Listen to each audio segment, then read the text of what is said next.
But Mrs. Ben had a commitment to Black people that was Mm, unparalleled. And she mm. shared that with us. And she was transgressive. You know, who knew? She was teaching us stuff about Black history. I first learned about W.E.B. Du Bois in fifth In grade with fifth Mrs. grade, Ben.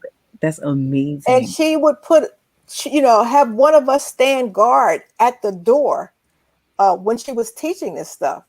And we were supposed to keep our social studies book on the desk. And if the person at the door saw the principal in the hall, they would give us the signal. And we knew what page we were supposed to turn to as if we were reading that book, which we were not, uh, Mm, because she knew that this was not authorized curriculum, but mm. she knew that she could not send us out of her classroom without a sense of this important information. I mean, when she said Du Bois had graduated from Harvard with a PhD, we looking at each other like she's just making stuff up now. She done gone crazy. Ain't no Black Black person going to person. know Harvard. That's right. Because remember, this is an era of, indeed, as it is today, residential segregation. Mm-hmm.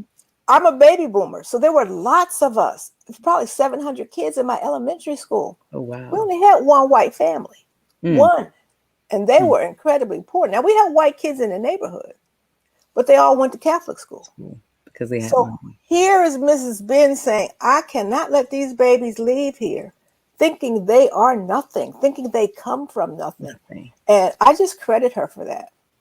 I mean, that's amazing. And again, the whole like stand guard, because I'm gonna teach this truth regardless of what's going on. I'm gonna have my plan, but we're gonna teach these truth, and we're gonna let these young people know that they come from excellence. I think that's an amazing story. Um, I think what's also great to hear is that you were able to have the experience of having a Black teacher. And we talk about that a lot of times because the state of education, like we just don't right now. There are kids who will go through a whole K through 12 experience without having one Black teacher. So I think it was amazing. I think that's paramount that a Black teacher was important to you and influenced you. Right. But I think in a lot of your work, a lot of your research, you do tons of storytelling. Can you tell us why is it important to tell stories of the lives of educators? Well, for one thing, cultures don't exist without a narrative. Every culture tells itself a story about who they are. Um, I share with my graduate students the story of the native Hawaiians Mm, who had in their story that white strangers would show up on their shores. Now, the mm, story says they will show up in their shores, they will come in peace, we will exchange ideas and information with them, and they will sail away. That's the story. mm-hmm. Well, Captain Cook does show up. They're like, see, we told you this was what was going to happen. There is no friction. They're okay. But there's a point at which Cook sails away and then decides to go back.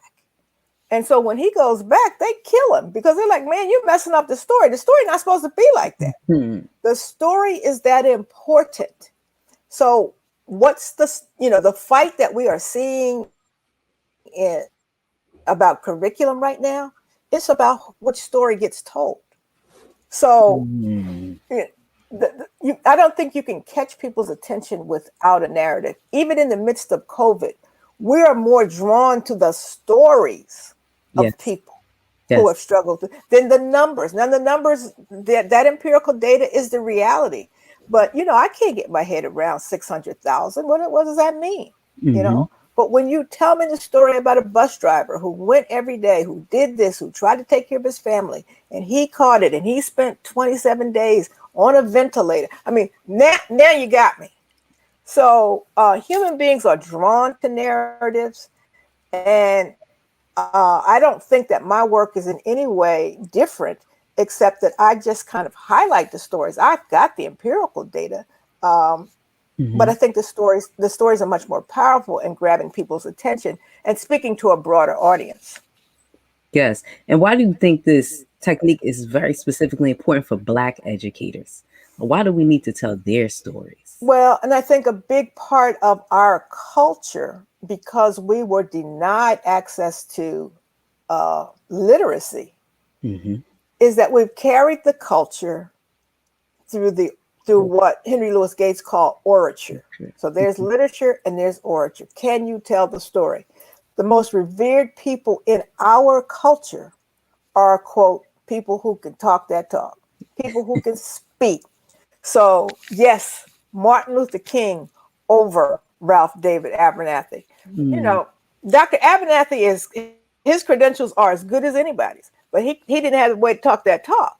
mm. Muhammad Ali over Joe Frazier. Joe Frazier is sort of a son of Philadelphia, but no, we gravitated towards Muhammad Ali because of his ability to talk that talk. So the person of words, you know, has such stature.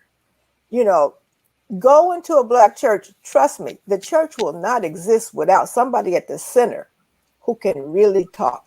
That's the power of hip hop. It's the, Mm. you know, it's the ability to To talk, talk and to tell a story. to tell the story. So and it's been that way for centuries from the beginning, the telling of the story.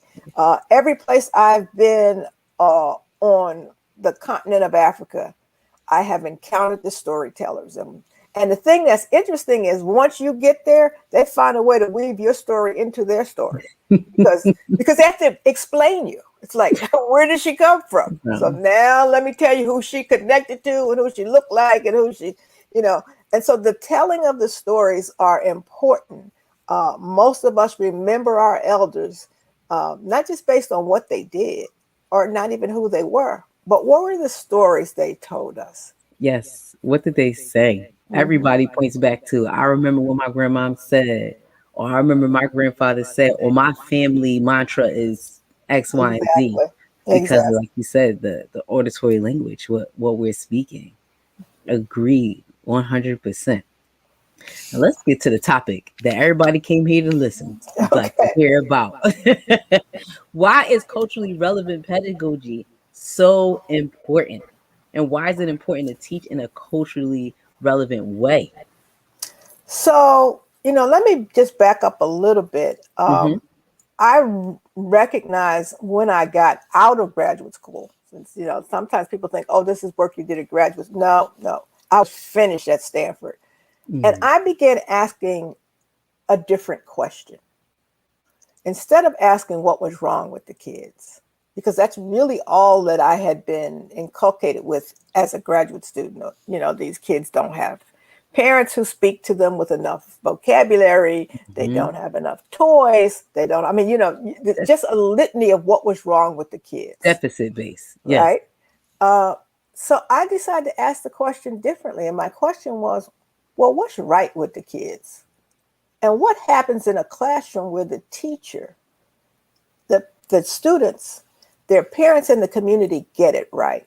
Hmm. And, here I have this very small N, an N of one, me with Ms. Ben, with Belmont Elementary School, with the West Philadelphia community down there between 42nd and Lancaster and 42nd and Parish, maybe. That's sort of my stomping grounds. Okay. Um, Shout out to Dr. Ladson-Billings Hood. Shout out West Philly. there you go. So somewhere in there, people were getting it right.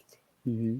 And my fear was that the Miss Bens and the Alice Halls and the Miss Harrises of the world were all dying, leaving the profession, and not being replenished. Mm. And with their departure was going all of this knowledge. So for me to even talk about culturally relevant pedagogy, it's just the name that I use to have the conversation with folks, but the people were doing the work. I Mm. just remind them all, they're not walking around with a t-shirt that says I'm a culturally relevant pedagogue. Now I said that, and then I went to a conference, and sure enough, people had t-shirts, and I was like, oh God, no, that's not the point. That is not the point. That these people were doing this work for a very, very long time, and it wasn't being recognized Mm. by the so-called mainstream.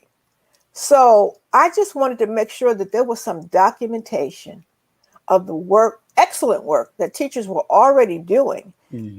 who had placed Black children as the subject as opposed to the object, I who love that. saw their own excellence being manifested through these children, who didn't feel sorry for the kids, Hmm. who didn't think the kids came without assets and resources, who knew that there was a level of reciprocity and mutuality, who knew that all that great stuff that America loves about Black culture, because they love it, trust me, Yes. um, the kids embodied it.